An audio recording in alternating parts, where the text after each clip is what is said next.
Welcome to another deep dive, everyone. Today we're taking you on a journey to uncover the mystery surrounding a figure named Joanna de Angelis. Now, she's not someone you'd typically find in a history book. Our exploration starts with an excerpt from a Portuguese Wikipedia entry, and believe me, this isn't your typical Wikipedia rabbit hole. Joanna de Angelis, according to Spiritism, is a spirit guide who communicates through a Brazilian medium named Divaldo Franco. This means our dive involves the fascinating world of Spiritism, a belief system where the spirit world is considered an active presence in our lives. And within Spiritism, Divaldo Franco is a pretty prominent figure. He's dedicated his life to mediumship, acting as a bridge between this world and the spirit realm. So how does Joanna de Angelis fit into all of this? Well, she's believed to communicate through Divaldo Franco using a method called psychography. Essentially, he enters a trance-like state and writes down the messages she imparts.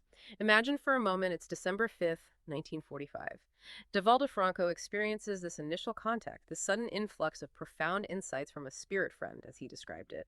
The spirit friend eventually reveals herself as Joanna de Angelis, and what unfolds is a story that interweaves the spirit world, philosophy, and even psychology. You see, psychography is fascinating because it's not just about receiving messages, but also about the very act of writing.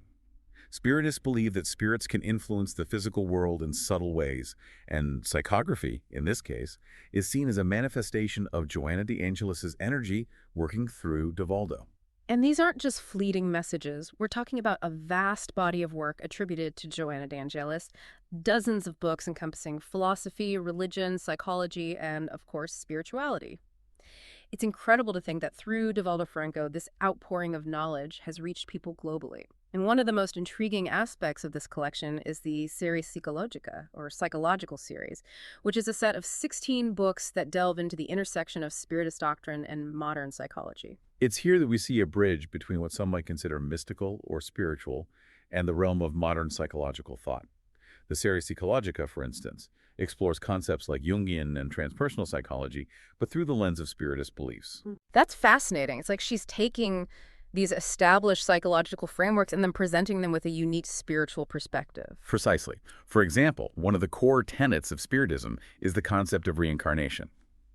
Joanna de Angelis, according to messages received by Divaldo, is believed to have lived multiple lives, and not just any lives, but lives as recognizable historical figures. Wait, are we talking about real historical figures? Who are we talking about here? We are.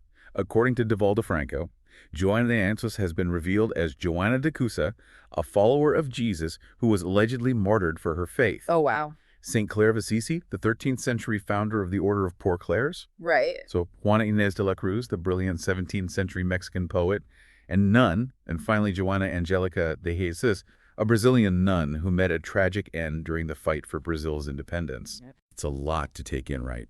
But remember, reincarnation within Spiritism isn't about a soul simply inhabiting different bodies throughout history. It's about a continual process of spiritual growth and evolution. Each lifetime, according to this belief, presents opportunities to learn, evolve, and ultimately progress towards a higher spiritual plane. So these historical figures, if we're following this line of thought, aren't just random figures from the past.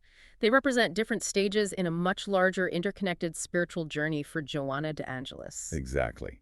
And this is where things get really interesting. Think about the lives of these women. St. Clare, for instance, dedicated herself to a life of poverty and service, challenging the social norms of her time. So Juana Inés de la Cruz, a woman of immense intellect and creativity, used her writing to challenge the limitations placed on women in 17th century Mexico. And Joanna Angelica de Jesus, a symbol of courage and resistance, met a tragic end defending her convent during a pivotal moment in Brazil's fight for independence. These are women who lived extraordinary lives, each pushing boundaries and leaving their mark on history. They did. And when we look at them through the lens of reincarnation as understood within Spiritism, we begin to see a potential thread connecting their stories. Could it be, as Divaldo Franco's interpretation suggests, that these figures represent different facets of a shared spiritual journey? It's a fascinating proposition, isn't it? And I imagine for someone unfamiliar with Spiritism, it might seem like a giant leap to connect these historical figures with a present-day spirit guide communicating through a Brazilian medium. Absolutely. And it's perfectly natural to approach such claims with a healthy dose of skepticism. But I think it's also important to remember that Spiritism, like many spiritual traditions, asks us to expand our understanding of reality. It challenges us to consider the possibility of a spiritual realm that exists beyond our immediate perception. So it's not necessarily about accepting everything at face value, but rather about engaging with these concepts with an open mind. Precisely. And even if we set aside the question of whether or not these historical figures were past lives of Joanna de Angelis, there's still a lot we can glean from exploring their lives and legacies. They serve as reminders that courage, compassion, and the pursuit of knowledge are timeless virtues. It makes you wonder what wisdom might Joanna de Angelis, the spirit guide who claims to have walked in their shoes, have to offer us today? What insights might she share from her alleged experiences across different lifetimes and realms of existence? Well, for one, there's a reason we're drawn to deep dives like this. We're naturally curious about the mysteries of life, death, and what lies beyond. And within the vast body of work attributed to Joanna de Angelis, we find explorations of these very questions. From what I understand, her books delve into themes of self-discovery, navigating challenges, the power of love and forgiveness, ideas that resonate deeply with the human experience, regardless of one's spiritual background. You're exactly right. In her Series Psychologica, for example, we find titles like Jesus and Actuality, The Integral Man, and Auto-Discovery. An inner search, all hinting at a desire to understand the human condition within a spiritual context. Conflicts Existentius, Psychology of Gratitude. These titles also suggest a focus on navigating the complexities of human existence, but through a lens of spiritual growth and self-awareness. And that's what makes exploring Joanna de Angelis' work so compelling. Even if we approach it from a purely philosophical or psychological standpoint, there's a wealth of thought-provoking material to unpack. So it's like she's offering a different lens through which we can view ourselves and the world around us. Whether we interpret it as the wisdom of a spirit guide or the insights of a gifted mind tapping into something larger than itself, the potential for growth and understanding is there. And perhaps that's a key takeaway from our deep dive today. When we encounter ideas that challenge our preconceptions, it's an invitation to lean into that discomfort and explore the possibilities. To remain open to the idea that there might be more to our existence than meets the eye. Exactly. And who knows, maybe in that exploration, we'll discover something profound about ourselves and the interconnected nature of it all. It's like that saying, the truth is stranger than fiction. Except in this case, we're not even sure what the truth is, but it sure is captivating. And, it makes you wonder, what would it be like to have a conversation with Joanna de Angelis, to ask her about her experiences, her insights? It's a tantalizing thought, isn't it? To tap into that wellspring of wisdom, to gain a broader perspective on life, death, and everything in between. And maybe, just maybe, that's what these deep dives are all about. Maybe they're not just about uncovering information, but about opening ourselves up to possibilities, to the vastness of what we don't yet know. It's about embracing the mystery, asking the big questions, and allowing ourselves to be transformed by the answers, or at least by the search for them. Beautifully said. And on that note, my fellow deep divers, we've reached the end of our exploration, but the journey doesn't have to stop here.